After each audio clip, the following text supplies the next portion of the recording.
அண்மை செய்தியை பார்த்துக் கொண்டிருக்கிறோம். ஸ்டெர்லைட் ஆலையில் நிர்வாக ரீதியிலான பணிகளை செய்யும் அனுமதிக்கு எதிராக தமிழக அரசு மேல்முறையீடு செய்துள்ளது. ஸ்டெர்லைட் ஆலையில் நிர்வாக ரீதியிலான பணிகள் செய்யும் அனுமதிக்கு எதிராக தமிழக அரசு தரப்பிலிருந்து மனு தாக்கல் செய்யப்பட்டிருக்கிறது. ஏற்கனவே தேசிய பசுமை தீர்ப்பாயம் இது தொடர்பான வழக்கை விசாரித்தபோது ஸ்டெர்லைட் ஆலையில் நிர்வாக ரீதியிலான பணிகளை தொடங்கலாம் என்று அனுமதி வழங்கியிருந்தது. 2 நாட்களுக்கு முன்பாக முதலமைச்சர் எடப்பாடி பழனிசாமி தலைமையில் இந்த விவகாரம் தொடர்பாக ஆலோசனை கூட்டமும் நடத்தப்பட்டிருந்தது.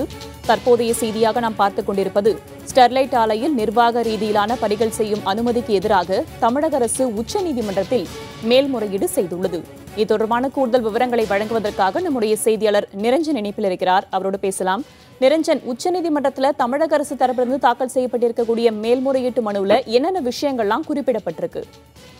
நிச்சயமாக வேதவள்ளி, அதாவது கடந்த 9ஆம் தேதி அன்று தேசிய பசுமை தீர்ப்பாயம் தமிழக அரசு இந்த ஸ்டெர்லைட் ஆலை மூடுவது தொடர்பாக வெளியிட்ட அந்த அறிவிப்பாணைக்கு எதிராக வேதாந்தா நிறுவனம், அதாவது ஸ்டெர்லைட் நிறுவனம் தொடர்ந்த வழக்கின் மீது மிக முக்கியமான ஒரு இடைக்கால உத்தரவினை பிறப்பித்திருந்தது. அதன் அடிப்படையில் நிர்வாக ரீதியிலான பணிகளை செய்து கொள்ள தேசிய பசுமை தீர்ப்பாயம் இந்த நிறுவனத்திற்கு, வேதாந்தா நிறுவனத்திற்கு அனுமதி வழங்கி இருந்தது. இது தமிழக அரசு கொண்டு வந்த அந்த ஜியோ, அதாவது அரசாணைக்கு ஒரு எதிரான ஒரு விஷயமாக கூட பெரிய அளவில் பார்க்கப்பட்டது. ஏனென்றால் முழுமையாக ஆலை செயல்பட தடை விதித்துதான் தமிழக அரசு இந்த ஜியோவை பிறப்பித்திருந்தார்கள். ஆனால் அந்த விஷயத்திலேயே ஒரு இடையூறையும் ஒரு குறுக்கல்களையும் கொடுக்கும் வகையில் தேசிய பசுமை தீர்ப்பாயம் அந்த இடைக்கால உத்தரவினை பிறப்பித்திருந்தார்கள். இதற்கு எதிராக நிச்சயமாக தமிழக அரசு மேல்முறையீடு செய்யும் என்று எதிர்பார்த்திருந்தோம். நேற்றைய தினம் கூட இது தொடர்பாக தமிழக முதல்வர் எடப்பாடி பழனிசாமி அவர்கள், தலைமை செயலாளர், சட்டத்துறை அமைச்சர் மற்றும் மூத்த அதிகாரிகள், வழக்கறிஞர்கள் ஆகியோருடன் ஆலோசனை நடத்தியிருந்தார். இந்த ஆலோசனையின் முடிவில் இவர்கள் மேல்முறையீடு செய்வார்கள் என்று தகவல்கள் வெளியாகியிருந்த நிலையில் தற்பொழுது தமிழக அரசு இந்த மேல்முறையீட்டு மனுவினை உச்சநீதிமன்றத்தில் தாக்கல் செய்திருக்கின்றார்கள். நாளைய தினம் இந்த வழக்கினை அவசர வழக்காக எடுத்து விசாரிக்க கோரிக்கை வைக்கலாம் என்றும் எதிர்பார்க்கப்படுகின்றது. தமிழக அரசின் இந்த ஒரு முறையீடு என்பது மிக மிக முக்கியமானதாகத்தான் பார்க்கப்படுகின்றது. ஒரு அரசாணைக்கு எதிராகவே ஒரு மிக முக்கியமான ஒரு இடைக்கால உத்தரவாகத்தான் இந்த நிர்வாக ரீதியிலான பணிகளை செய்து கொள்வதற்கு வழங்கிய அந்த உத்தரவு நாம் பார்க்க வேண்டியது இருக்கின்றது. எனவே இதனை எதிராக இவர்கள் மேல்முறையீடு செய்வார்கள் என்று எதிர்பார்த்திருந்த நிலையில் தற்பொழுது அந்த மனுவும் தாக்கல் செய்யப்பட்டிருக்கிறது. வேதவள்ளி, ஒரு நினைவூட்டலுக்காக எதன் அடிப்படையில் தேசிய பசுமை தீர்ப்பாயம் ஸ்டெர்லைட் ஆலை நிர்வாக ரீதியிலான பணிகளை தொடங்க அனுமதி வழங்கியது? நிச்சயமாக நீங்கள் கேட்ட கேள்விக்கு ஒரு 4 கேள்விகளாகத்தான் தேசிய பசுமை தீர்ப்பாயம் தமிழக அரசிற்கு கேட்டிருந்தார்கள். அந்த கேள்விகளை புரிந்து கொண்டாலே எதற்காக இவர்களுக்கு இந்த அனுமதி வழங்கப்பட்டது என்பதை நம்மால் ஓரளவுக்கு யூகித்துக் கொள்ள முடியும். ஸ்டெர்லைட் ஆலையால் மட்டும்தான் அந்த சுற்றுப்பகுதிகளில் இருக்கக்கூடிய மாசுபாடு என்பது ஏற்படுகிறது என்பதை உறுதியாக உங்களால் சொல்ல முடியுமா என்ற கேள்வியினை எழுப்பியிருந்தார்கள். அதே போல நிலத்தடி நீர் மாசுபடுகிறது என்று சொல்கின்றீர்கள். ஸ்டெர்லைட் ஆலை வெளியிடக்கூடிய அந்த கழிவுகள் கலப்பதனால் தான் அந்த நிலத்தடி நீர் என்பது முழுமையாக மாசடைகிறது என்பதனை உங்களால் நிரூபிக்க முடியுமா?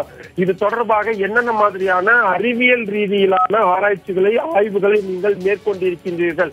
அப்படி நீங்கள் செய்திருந்தீர்கள் என்றால் அந்த ஆய்வுகள் எங்கே என்ற இந்த 4 மிக முக்கியமான கேள்விகளை கேட்டுதான் தற்பொழுது வழக்கு ஒத்திவைக்கப்பட்டிருக்கின்றது. அதாவது தேசிய பசுமை தீர்ப்பாயத்தில் இந்த கேள்விகள் எதற்கும் உடனடியாக பதிலளிக்க தமிழக அரசிடம் சரியான பதில் இல்லை என்பதனால் வழக்கானது ஒத்திவைக்கப்பட்டிருந்தது.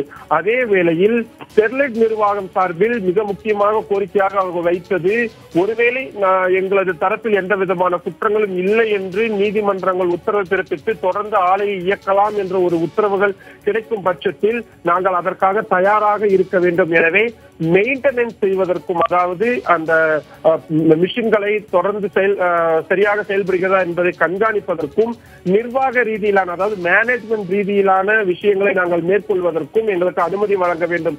ஏனென்றால் தற்பொழுது தமிழக அரசு பிறப்பித்திருக்கக்கூடிய அந்த ஜியோவின் காரணமாக ஒட்டுமொத்தமாகவே அந்த ஆலை சீலிடப்பட்டு மூடப்பட்டிருக்கின்றது. யாரும் உள்ளே செல்லவோ வெளியே செல்லவோ முடியாது.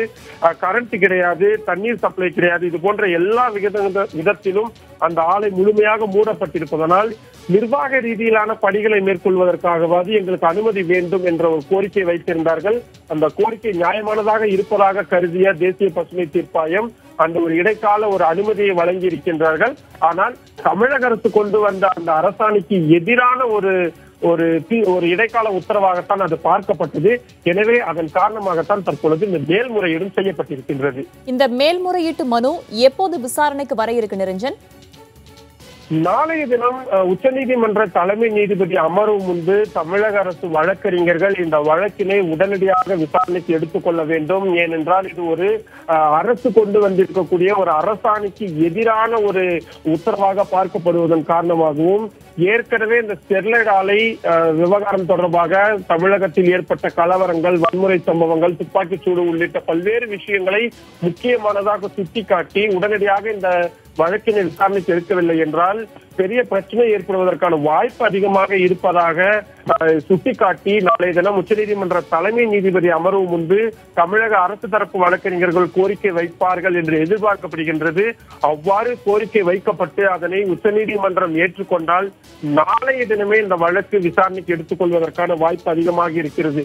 இன்னொன்றும் நாம் பார்க்க வேண்டியது இருக்கின்றது. அரசியல் சாசன அமர்வு தொடர்ந்து உச்சநீதிமன்றத்தில் பல்வேறு வழக்குகளை விசாரித்து வருகின்றார்கள். அரசியல் சாசன அமர்வு முன்பாக எந்த விதமான புதிய வழக்குகளை எடுத்துக் கொள்வதற்கான கோரிக்கையும் வைக்க முடியாத ஒரு சூழ்நிலை இருக்கின்றது. எனவே இரண்டாவது பெரிய நீதிபதியாகவும் மூத்த நீதிபதியாகவும் இருக்கக்கூடிய மற்ற நீதிபதிகள் முன்பாகத்தான் இந்த கோரிக்கையை வைக்க முடியும். எனவே நாளைய தினம் தமிழக அரசு உச்சநீதிமன்றத்தில் வழக்கினை விரைவாக விசாரிப்பதற்கான கோரிக்கை வைக்க 100% வாய்ப்பு இருக்கிறது. ஸ்டெர்லைட் ஆலையில் நிர்வாக ரீதியிலான பணிகள் செய்யும் அனுமதிக்கு எதிராக தமிழக அரசு உச்சநீதிமன்றத்தில் மேல்முறையீட்டு மனுவை தாக்கல் செய்திருக்கிறது. விரிவான விவரங்களை வழங்கியமைக்கு நிரஞ்சன், உங்களுக்கு நன்றி.